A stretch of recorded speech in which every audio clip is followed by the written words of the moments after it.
Good morning, students. This is Jayanti Miss from Social Department. Today we are going to see about the History Lesson Unit 5, 5.2. Hindus Revivalism. Okay, இன்னைக்கு நம்ம 5th யூனிட்ல 5.1 last வீடியோவில் பார்த்தோம். இன்னைக்கு 5.2 பார்க்க போகிறோம். Hindu Revivalism. First one, Swami Dayanand Saraswati and Arya Samaj, 1875. In the Punjab, the reform movement was spearheaded by the Arya Samaj. It was founded by the wandering ascetic in the western Gangetic plain, Swami Dayanand Saraswati.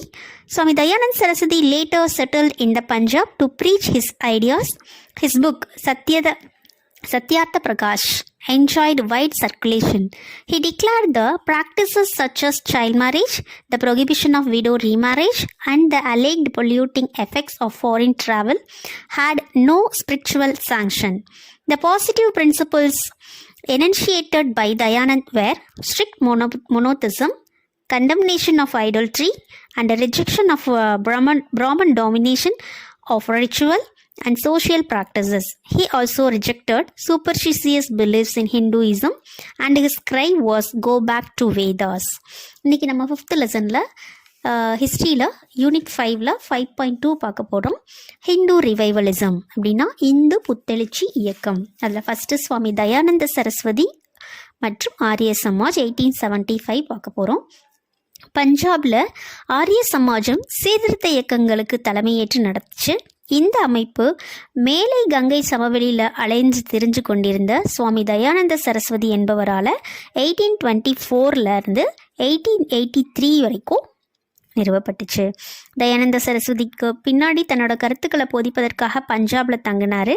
அவருடைய நூலான சத்யார்த்த பிரகாஷ் பெரும்பாலோரால் படிக்கப்பட்டுச்சு. குழந்தை திருமணம், விதவை மறுமணத்திற்கு மறுப்பு போன்ற பழக்கங்களும் அயல்நாடு சென்றால் தீட்டு அப்படின்னு சொல்லப்படுறதையும் மறைநூல்களால் ஏற்றுக்கொள்ளப்படவில்லை என அறிவித்தார். அவர் முன்வைத்த நேர்மறையான கொள்கைகள் கட்டுப்பாடான ஒரு கடவுள் வழிபாடு, உருவ வழிபாட்டை நிராகரிக்கிறது, பிராமணர் மேலாதிக்கம் செலுத்தும் சடங்குகள், சமூக நடைமுறைகள் ஆகியவற்றை மறுக்கிறது. இது எல்லாமே ஆரிய சமாஜம் இந்து மதத்திலிருந்து மூட நம்பிக்கைகளை, குறிப்பாக புராண இலக்கியங்களை மறுத்தது. அதனுடைய முழக்கம் வேதங்களுக்கு திரும்புவோம் அப்படிங்கிறதா தான் இருந்துச்சு.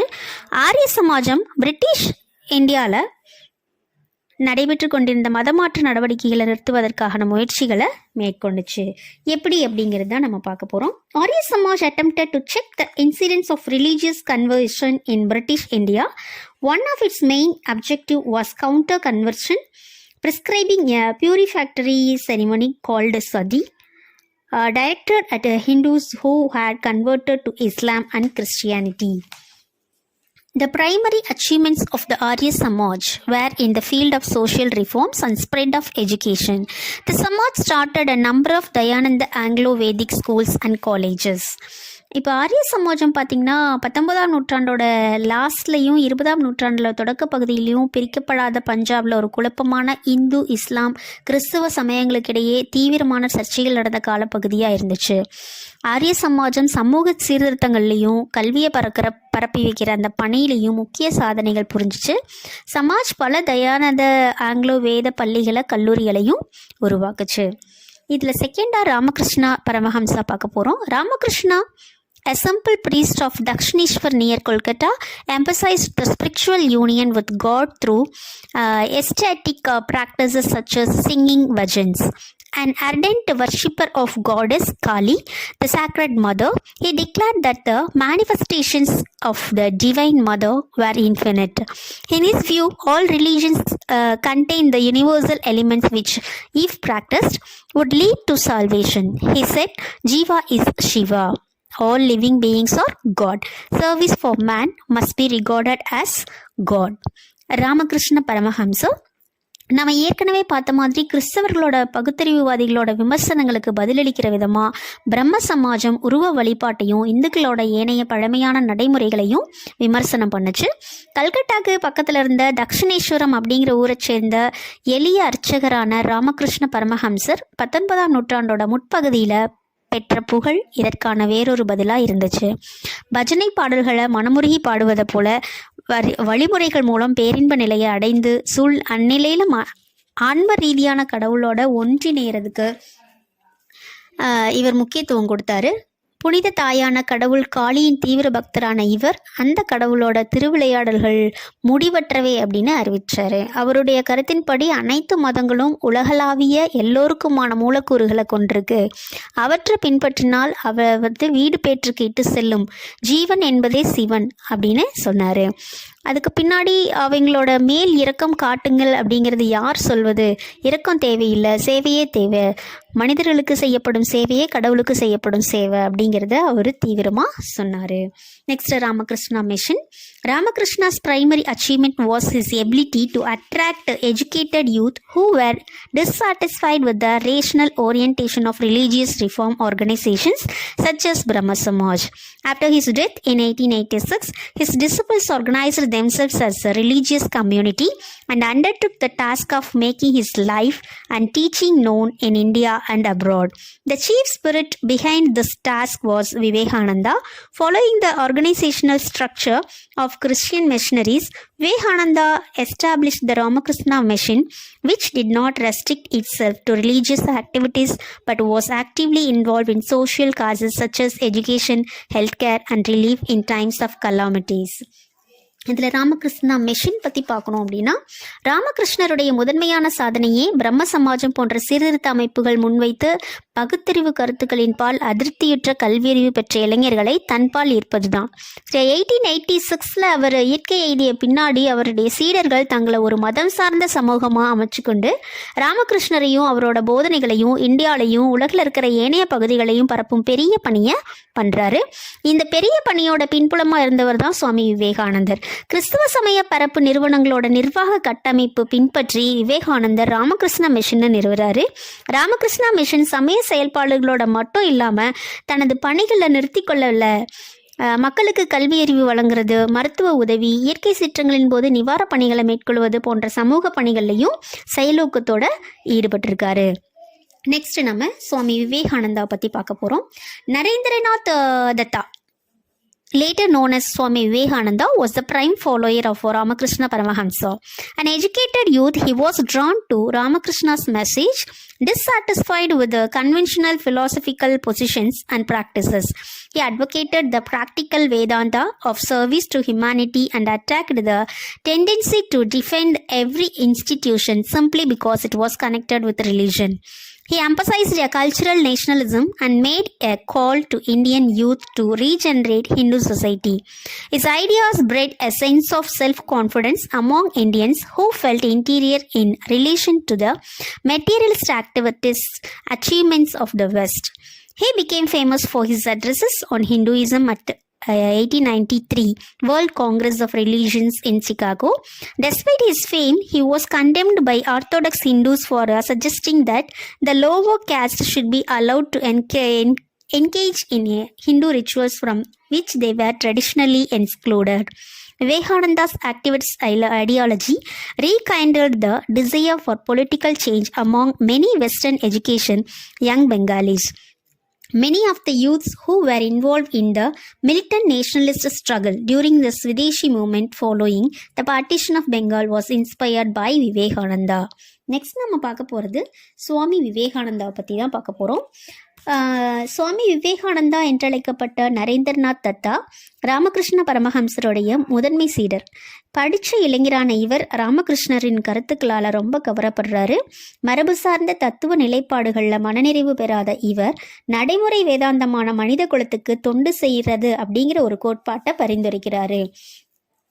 மதத்தோடு தொடர்புடையது எனும் ஒரே காரணத்துக்காக அனைத்து நிறுவனங்களையும் பாதுகாக்கும் மனப்பாங்கினை அவர் கண்டனம் செய்கிறாரு. பண்பாட்டுக்கு தேசியத்துக்கும் முக்கியத்துவம் கொடுத்த இவர் இந்து சமூகத்துக்கு புத்துயிர் அளிக்க இந்திய இளைஞர்களுக்கு அறைகூவல் விடுக்கிறாரு. அவருடைய சிந்தனைகள் பொருள் உற்பத்தியில் மேலை நாடுகள் செய்திருந்த சாதனைகளை கண்டு தாழ்வு மனப்பான்மை கொண்டிருந்த இந்தியர்களுக்கு தன்னம்பிக்கையூட்டுவதாய் அமைஞ்சிச்சு. 1893 சிகாகோவில் நடைபெற்ற உலக சமய மாநாட்டில் இந்து சமயம் பற்றியும் பக்தி பக்தி மார்க்க தத்துவம் குறித்தும் அவர் ஆற்றிய சொற்பொழிவுகள் அவருக்கு பெரும் புகழ் சேர்த்துச்சு. இந்து சமய சடங்குகளில் கலந்து கொள்ளக்கூடாதுன்னு ஒதுக்கி வைக்கப்பட்டிருந்த ஒடுக்கப்பட்ட மக்களும் அது போன்ற சடங்குகளில் கலந்து கொள்ள கட்டாயம் அனுமதிக்கப்படணும் அப்படிங்கிறதையும் சொன்னார். விவேகானந்தரோட செயலாக்கமிக்க கருத்துக்கள் மேற்கத்திய கல்வி பயின்ற வங்காள இளைஞர்களுக்கிடையே அரசியல் மாற்றங்களுக்கான நாட்டத்தை ஏற்படுத்துச்சு. வங்க பிரிவினையை தொடர்ந்து நடைபெற்ற சுதேசி இயக்கத்தின் போது இளைஞர்களில் பலர் விவேகானந்தரால் ஊக்கம் பெறுறாங்க. Next, theosophical society. Theosophical society was founded by Madam H.P. Blavatsky and Colonel H.S. Olcott, founded in USA in 1875. It later shifted to India at Adaya, Chennai in 1886. Theosophical Society stimulated a study of the Hindu classics, especially the Upanishads and the Bhagavad Gita. The Theosophical Society also played an important role in the revival of Buddhism in India. Western interest in Hindu scriptures gave educated Hindus great pride in their tradition and culture. Next நம்ம பார்க்க போகிறது சுவாமி விவேகானந்தாவை தொடர்ந்து பிரம்மஞான இயக்கம் பார்க்க போகிறோம். 19ஆம் நூற்றாண்டோட இந்து சமயமும் பண்பாடும் குறிப்பாக கிறிஸ்தவ சமய பரப்பு நிறுவனங்களின் பரப்புரைகளால் ஐரோப்பாவில் மதிப்பிழந்து கொண்டிருந்துச்சு. இந்த சந்தர்ப்பத்தில் ஒரு சில மேலை நாட்டு அறிவுஜீவிகள் பொருள் சார்ந்த மேலை உலக வாழ்க்கைக்கு தீர்வாக ஆன்மீக முக்திக்காக கிழக்க நோக்கி போனாங்க. இதில் madam HP Blavatsky and colonel HS Olcott இவங்களால் நிறுவப்பட்ட பிரம்மஞான சபை முக்கிய பங்கு வகிச்சது. 1875 அமெரிக்காவில் நிறுவப்பட்ட இந்த அமைப்பு பின்னர் 1886 இந்தியாவில் சென்னை அடையாருக்கு மாற்றப்பட்டுச்சு. பிரம்மஞான சபையை இந்து செவ்வியல் நூல்களை குறிப்பாக உபநிடதங்கள், பகவத்கீதை ஆகியவற்றை படிப்பதற்கு உற்சாகம் மூட்டுச்சு. இந்தியாவில் பௌத்தம் புத்துயிர் பெறுவதிலையும் பிரம்மஞான சபை முக்கிய பங்காக இருந்துச்சு. இந்து மறை நூல்களின் மீது மேலை நாட்டவர் காட்டிய ஆர்வம் படித்த இந்தியர்களிடையே தங்கள் பாரம்பரியம் பண்பாடு குறித்த அளப்பரிய பெருமிதத்தை ஏற்படுத்துச்சு. And then 5.2 last one, contribution of Annie Besant பார்க்க போகிறோம். In India, the movement became further popular with the election of Annie Besant as its president after the death of Olcott. She played a role in Indian nationalist politics and formed the Home Rule League, demanding home rule to India on the line of Ireland. Annie Besant spread theosophical ideas through her newspapers called New India and Commonweal. ஆனி பெசன்ட்டோட பங்களிப்பு அப்படின்னு பார்த்தோம்னா, ஆல்காட்டில் மறைவுக்கு பின்னாடி இந்த அமைப்புக்கு தலைவராக ஆனி பெசன்ட் தேர்ந்தெடுக்கப்படுறாங்க. இதை தொடர்ந்து இந்த இயக்கம் மேலும் செல்வாக்கு பெற்றுச்சு. இந்திய தேசிய அரசியலில் முக்கியத்துவம் பெற்ற அவர் தன்னாட்சி இயக்க சங்கத்தை அமைச்சு அயர்லாந்தில் வழங்கப்பட்டது போல இந்தியாவுக்கும் தன்னாட்சி வழங்கப்படணும் அப்படிங்கிறதுக்காக கோரிக்கை வைக்கிறாங்க. ஆனி பெசன்ட் பிரம்மஞான சபை கருத்துக்களை தன்னுடைய நியூ இந்தியா மூலமாக காமன்வீல் என்னும் செய்தித்தாளின் மூலமாகவும் பரப்புகிறாங்க. Next 5.3 anti-caste movements. First, Jyotiba Phule. Jyotiba Govindarao Phule was born in 1827 in Maharashtra. He opened the first school for untouchables in 1852 in Pune. He launched the Satyasodak Samaj in 1870 to stir the non-Brahmin masses to self-respect. Phule opposed child marriage and supported widow remarriage. Jyotiba and his wife Savitribai Phule devoted their lives for the uplift of the depressed classes and women. Jyotiba opened orphanages and homes for widows. His work, Gulamgiri, is an important text that summarized many of the radical ideas. First, நம்ம ஜாதி எதிர்ப்பு இயக்கங்கள் 5.3 பார்க்க போகிறோம். அதில் first Jyotiba Phule. Jyotiba Phule 1827 மகாராஷ்டிராவில் பிறந்தாங்க.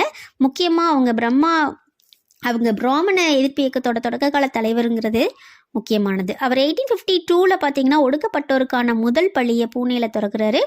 சத்யசோதக் சமாஜ், அதாவது உண்மையை நாடுவோர் சங்கம் எனும் அமைப்பை பிராமணர் அல்லாத மக்களுக்கும் சுயமரியாதையோடையும் குறிக்கோளோடையும் வாழ தூண்டுவதாக இருந்துச்சு. பூலே குழந்தைகளோட திருமணத்தை எதிர்க்கிறாரு. விதவை மறுமணத்தை, குறிப்பாக மறுமணம் மறுக்கப்பட்ட உயர்ஜாதி இந்துக்களின் மறுமணத்தை ஆதரிக்கிறார். ஜோதிபாவும் அவருடைய மனைவி சாவித்திரியும் ஒடுக்கப்பட்ட மக்களின் பெண்களின் முன்னேற்றத்துக்காக தங்களோட வாழ்க்கையை அர்ப்பணிக்கிறாங்க. ஜோதிபா பெற்றோர் இல்லாத குழந்தைகளுக்குன்னு விடுதிகளையும் விதவைகளுக்குன்னு காப்பகங்களையும் உருவாக்குனார். தன்னுடைய சமகால தேசியவாதிகளை போலல்லாமல் பூலே ஆங்கில ஆட்சியையும் சமய பரப்பாளர்களின் செயல்பாடுகளையும் ஆதரிக்கிறாங்க. அவை ஒடுக்கப்பட்ட சாதியினரை பிராமணர்களின் மேலாதிக்கத்தை எதிர்த்து துணை நிற்கும் என நிலைப்பாட்டை வரவேற்கிறாங்க. மிக முக்கியமாக அவர் எழுதிய நூலான குலாம்கிரி அவருடைய பெரும்பாலான தீவிர கருத்துக்களை சுருக்கி கூறுது. நெக்ஸ்ட் நாராயண குரு பார்க்க போகிறோம். Born to poor parents in Kerala, Narayana Guru evolved into a poet and scholar in Malayalam, Tamil, and Sanskrit. Disturbed by the terrible caste tyranny that the lower caste people suffered, he dedicated his whole life for the betterment of the oppressed. He set up the Sri Narayana Dharma Paripalana Yogam, an organization to work for the uplift of the depressed classes. He established a grand temple at Arivipuram and dedicated it to all. Thinkers and writers such as Kumaran Azan and Dr. Palpu were influenced by his ideas and carried forward the movement. Next Narayana Guru பற்றி பார்க்க போகிறோம். 1854 கேரளாவில் ஏழை பெற்றோருக்கு மகனாக பிறந்த இவர் மலையாளம், சமஸ்கிருதம், தமிழ் ஆகிய மொழிகள் அறிஞராகவும் இருந்திருக்காரு. அந்த நாட்களில் ஒடுக்கப்பட்ட மக்கள் கோவில்களுக்கு, உயர்சாதி மக்கள் வாழும் தெருக்களுக்கும் போகவே முடியாது. பொது நீர்நிலைகள்லையோ கிணறுகள்லையோ நீர் எடுக்க முடியாது. ஒடுக்கப்பட்ட சாதிகளை சேர்ந்த ஆண்களும் பெண்களும் மேலாடை அணியறதுக்கு அனுமதி இல்லை. பயங்கரமான சாதி கொடுமைகளையும் ஒடுக்கப்பட்ட மக்கள் படும் துயரங்களையும் பார்த்து மனம் விரும்பிய இவர் அம்மக்களின் மேம்பாட்டிற்காக தனது வாழ்க்கை முழுவதையும் அர்ப்பணிக்கிறார். அவர்களோட மேம்பாட்டிற்காக பணியாற்றுவதற்காக ஸ்ரீ நாராயண தர்ம பரிபாலன யோகம் அப்படிங்கிற அமைப்பை உருவாக்குறாரு. அருவிபுரம் அப்படிங்கிற ஒரு ஊரில் ஒரு பெரிய கோயிலை கட்டி அவர் அதை அனைவருக்கும் அர்ப்பணிக்கிறாரு. அவருடைய இயக்கம் கேரள சமூகத்தில் குறிப்பாக ஈழவர்களுக்கு இடையில பெரும் மாற்றங்கள் நிகழ ஒரு உந்து சக்தியாக இருந்துச்சு. குமாரன் ஆசான், டாக்டர் பால்பு போன்ற சிந்தனையாளர்களும் கவிஞர்களும் இவருடைய சிந்தனைகளால் தூண்ட பெற்று இயக்கத்தை முன்னெடுத்து கொண்டு போயிடுறாங்க. And then last one பார்த்தோம்னா 5.3ல Ayyankali was born in 1863 at Venganur in Thiruvananthapuram, then in the princely state of Travancore. The discrimination he faced as a child turned him into a leader of an anti-caste movement and who later fought for basic rights including access to public spaces and entry to school. Inspired by Sri Narayana Guru, Ayyankali founded the Sadhu Jana Paripalana Sangam in 1907. இதில் 5.3ல லாஸ்ட்டாக பார்த்தோம்னா ஐயன்காளி பார்க்க போகிறோம். 19ஆம் நூற்றாண்டில் கேரளம் படுமோசமான சாதிய பாகுபாடுகளால் இருந்துச்சு. ஒரு சில சமூக குழுக்கள் தீண்டத்தகாதவராகவும் காணத்தகாதவராகவும் கூறி ஒடுக்கப்பட்டுச்சு. இந்நிலையில் நாராயணகுரு ஐயன்காளி போன்ற சிந்தனையாளர்களால் பெருமளவில் அரசியல் பொருளாதார மாற்றங்கள் ஏற்பட்டு கொண்டிருந்த நேரத்தில் அவர்களால் நடத்தப்பட்ட வலுவான இயக்கங்கள் வியப்பூட்டும் சமூக மாற்றங்களை குறிப்பாக கட்டமைப்பில் ஏற்படுத்துச்சு. ஐயன்காளி 1863ல திருவனந்தபுரத்தில் வெங்கனூரில் பிறக்கிறாரு. அப்போது அந்த பகுதி திருவிதாங்கூர் அரசின் ஆட்சி பகுதியாக இருந்துச்சு. குழந்தையாக இருக்கும்போதே அவர் சந்தித்த சாதிய பாகுபாடு அவரை சாதி எதிர்ப்பு இயக்கத்தின் தலைவராக மாற்றுச்சு. பின்னர் அவர் பொது இடங்களுக்கு போகிறது, பள்ளிகளில் கல்வி கற்க இடம்பெறுதல் போன்ற அடிப்படை உரிமைகளுக்காக போராடுறாரு. ஆடை அணிவது உட்பட பல மரபு சார்ந்த பழக்கங்களை அவர் எதிர்க்கிறாரு. ஒடுக்கப்பட்ட சாதியினருக்கு மட்டும் மறுக்கப்பட்ட உயர் சாதியினர் மட்டுமே அணியும் ஆடைகளை இவர் அணிகிறாரு. உயர் சாதியினர் பயன்படுத்தும் ஒடுக்கப்பட்ட சாதியினருக்கு மறுக்கப்பட்டதுமான பொது சாலைகளில் சவால் விடும் வகையில் காளைகள் பூட்டப்பட்ட வண்டியில் அவர் பயணம் செஞ்சிருக்காரு. ஸ்ரீ நாராயண குருவால் ஊக்கம் பெற்ற ஐயன்காளி 1907ல் சாது ஜன பரிபாலன சங்கம் அப்படிங்கிற ஒரு அமைப்பை கீழ்சாதியாக கருதி ஒடுக்கப்பட்ட புலையர் சமூக மக்களின் கல்விக்காக இந்த அமைப்பு இயக்கம் நடத்தி நிதி திரட்டியது அப்படின்னு சொல்லியிருக்காங்க. இதோட 5.3 முடிஞ்சது. நெக்ஸ்ட் வீடியோவில் நம்ம 5.4 பார்க்கலாம். Thank you students.